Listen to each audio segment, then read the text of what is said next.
الفيديو ده قنبلة للناس اللي كانت طالعة الفترة اللي فاتت بتزايد علشان لا وراها شغل ولا مشغل، مفيش حاجة وراها لا بطولات ولا إنجازات بيعملوها، وواقفين محلك سر، فعندهمش شلبانة في بقهم غير الموضوع ده، ومسخرين اللجن بتاعتهم علشان تطلع تكمل وراهم زي البغبغانات، وهم مش فاهمين حاجة ومش عارفين حاجة. وحتى اللي طالع بيتكلم لو هيجيب مجلة يعني بأمه 5 جنيه من على الرصيف، ما تعلمين يا ماما وما تزوقين يا ماما، هيقرأ وهيثقف ب5 جنيه، هيعرف ازاي وصل للمرحلة دي النادي الأهلي.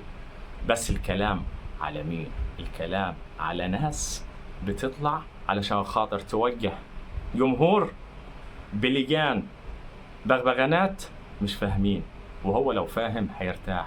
والمشكلة الكبيرة ان هو لو فاهم وطالع يغيب الجمهور بتاعه.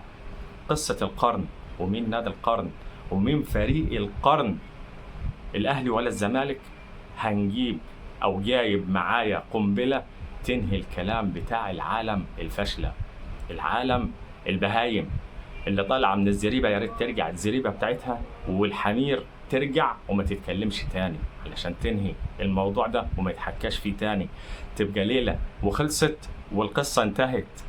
علشان خاطر زي ما بيقولوا العباسية موجودة للناس اللي خلاص مخها رفع، والعباسية لا، ده المحكمة 4 بيبان، 2 ورا و2 قدام. لا، العباسية معروف طريقها ومعروف مكانها، باب واحد، منتهي الكلام، علشان ما تطلعش ناس تحكي في الموضوع ده تاني. مين المعلق الرياضي ده؟ معروف زملكاوي صح كده، معروف بانتمائه لنادي الزمالك. المعلم بيقول ايه؟ اسمعوا كده في الحلقة بتاعته. شوف الصور مشاهدي الكرام. ايوه،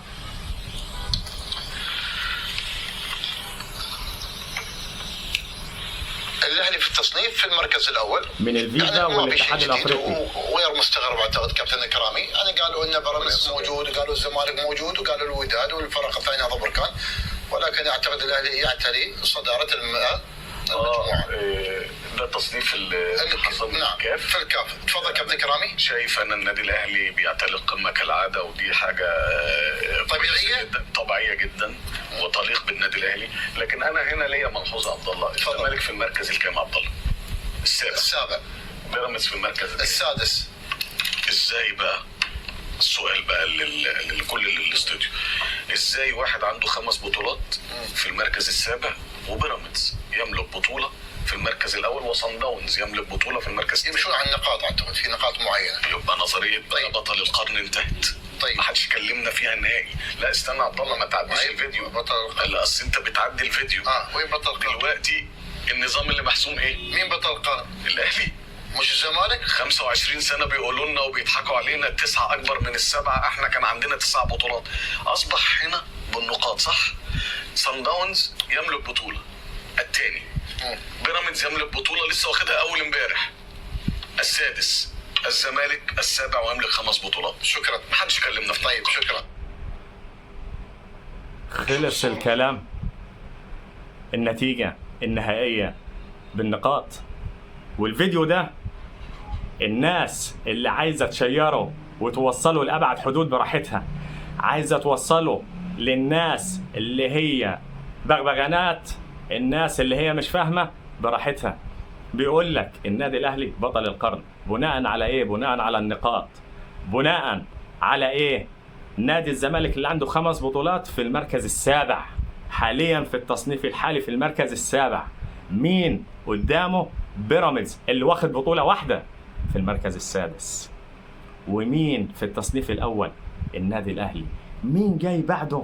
صن داونز وبرضه واخد بطولة واحدة. يعني الأول الأهلي، الثاني صن داونز، السادس بيراميدز، السابع الزمالك.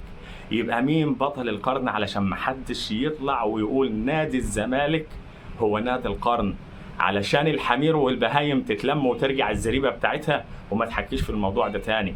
عرفتوا التصنيف جاب النادي الأهلي بطل قرن ازاي؟ عرفتوا النادي الأهلي صنف بطل القرن ليه؟ علشان النقاط. فهمتوا يا عالم مغيبة؟ يا علم بغبغانات، يا لجان ماشية ورا ناس مسيساكم لمصلحتها علشان تغيبكم عن الوضع اللي فيه نادي الزمالك والخراب والدمار اللي فيه نادي الزمالك. فهمتوا ولا لسه هتبقوا ماشيين ورا الناس دي وماشيين وراهم وانتم مغيبين؟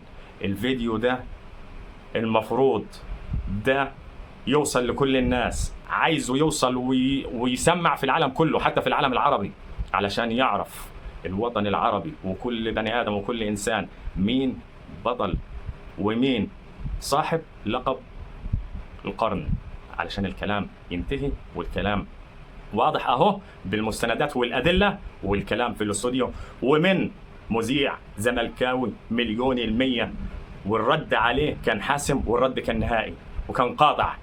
عرفت وصلت لغاية فين ومين نادي القرن؟ النادي الأهلي بطل القرن.